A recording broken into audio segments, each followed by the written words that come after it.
Hi, everyone. This is Heather Federico from CUPON, MAWA. I'm here to share the CUPON PowerPoint with everybody. So Citizens United to Protect Our Neighborhoods is what CUPON stands for. And this is a little bit about what we do. CUPON's mission is to keep neighborhoods the way that they are. We're not against development, we're against irresponsible development, and there are a lot of developers in our areas right now looking to put a lot of things in the different towns in Rockland and Bergen County. So we are a grassroots volunteer group that keeps an eye on the development projects that are coming into our neighborhoods. We've had great success since we started. Healthier, safer communities, more people involved in the decision making of certain neighborhood developments. And that's it. This is a list of a group of the groups that we have around the area. There's more coming, but we have about 12 right now that are formed, and some that are not listed are Orange County, New York, and Jackson, Manchester, down in Ocean County, New Jersey.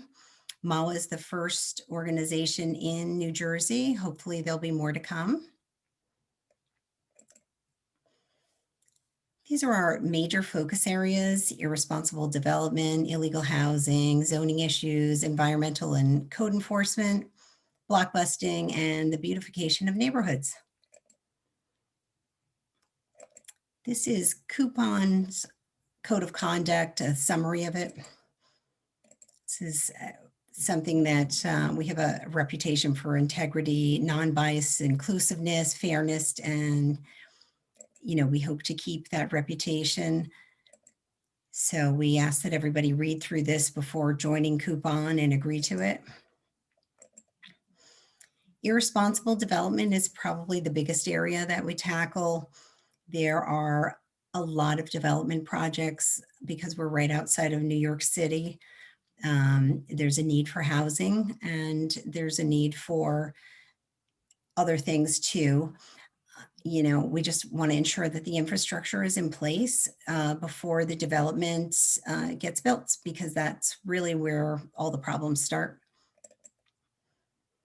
We support controlled growth. Sometimes these developments are great for neighborhoods.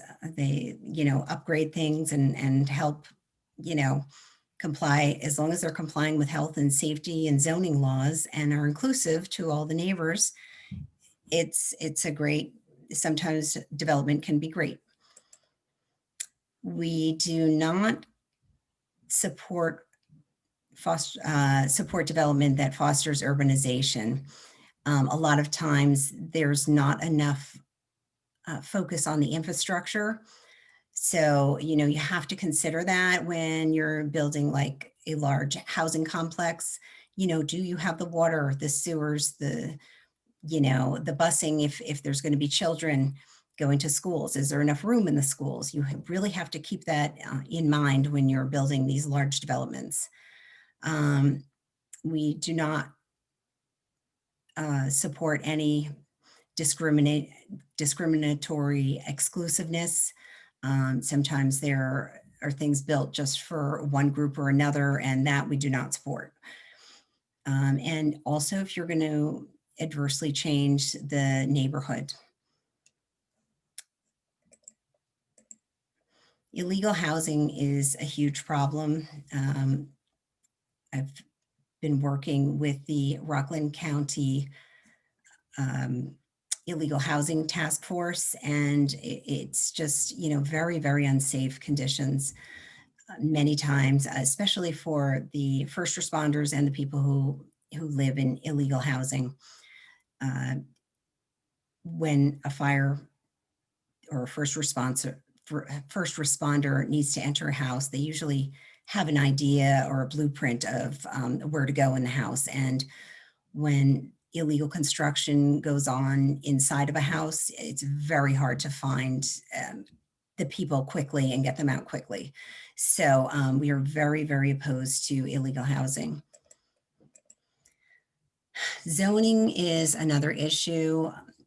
Zoning variances are something that becomes a major issue because a lot of times once you get the variance, these things are rarely taken down. So, we just try to ensure that if there's a variance needed, that variance, is supported by the infrastructure of the neighborhood and the surrounding neighborhoods. You can't just put some large development in the middle of a small neighborhood and assume that, everything that you need, traffic, sewers, water, wells, whatever the community is using, is going to be able to support that. So this causes a lot of problems, and that's one of the major focuses that we look at. Also, the environment, many projects are proposed in these environmentally sensitive areas, and there's a reason that, we need to keep some places with a lot of trees and some places much more urban. These are usually pretty well thought out in the county and town planning. And when you start going for variances, a lot of times that's what you're going to be building on top of, is some sort of environmentally sensitive area. And you really have to consider the water flow, again, the sewers, wells, and also code enforcement. If there's no enforcement, it really causes a lot of trouble.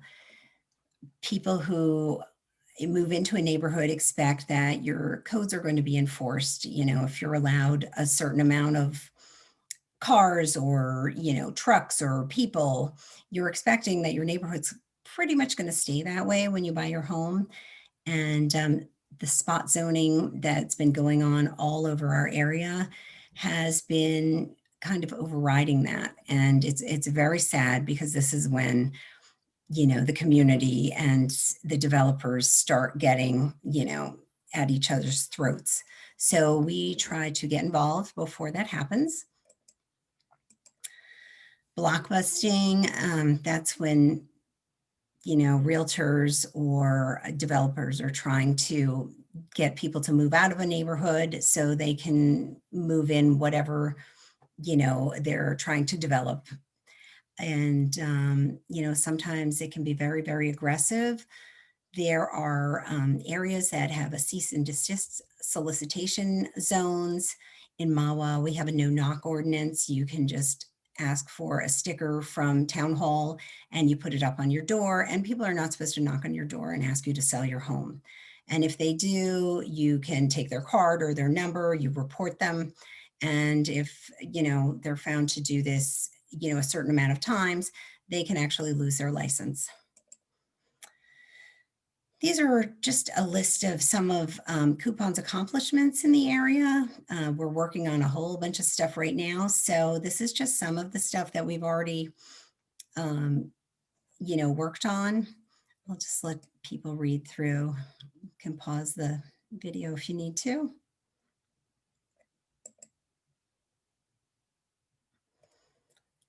This last piece, a state senator with public meetings on illegal zoning and irresponsible development. That's up on our Facebook page, and I'll try to put it up on the YouTube page as well. Gordon Wren, who is the president of CUPON, testified twice at the New York State Senate hearings on illegal housing and development last year. And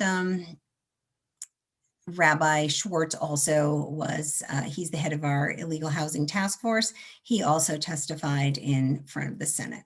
So we'll try to post those. These are the things you need to do if you want to establish your own coupon. If you didn't see one of the towns that you live in listed, you can start your own. We'll give you our website and information. You just call us and get a group of people and say, hey, we're going to try to do this as well.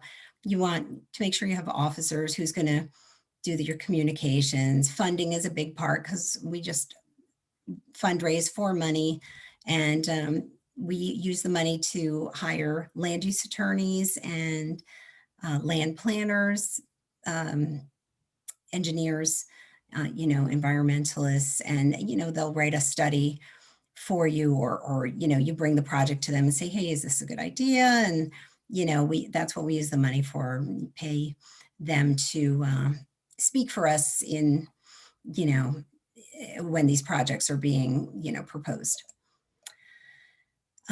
These are more of the logistics of what you have to do. You need officers, you decide what kind of corporation you want, and you have to apply through the states and get your EIN number, and but you'd have to come through us first. So once you become a coupon volunteer, we try to divvy up the responsibilities. Some people go to planning board meetings, some go to zoning board meetings. Some will, watch the environmental meetings, and, you just kind of keep an eye on your area. If you start seeing illegal activity or things going on that look a little fishy, you report them to us, and we report it to the building inspector, and, and then we follow up. We work very closely with residents, fire department, county press, building inspector.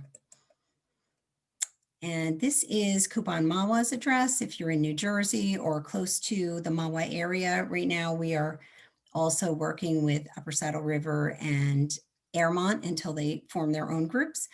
So you can just reach out to me. I'm Heather. And if you want to start a coupon in another area, go to couponrockland.com, couponrockland@gmail.com. We both have Facebook pages, and that was listed. And you can talk to Michael Miller or Gordon Wren. They are the president and founder of CUPON. Thank you so much for your time.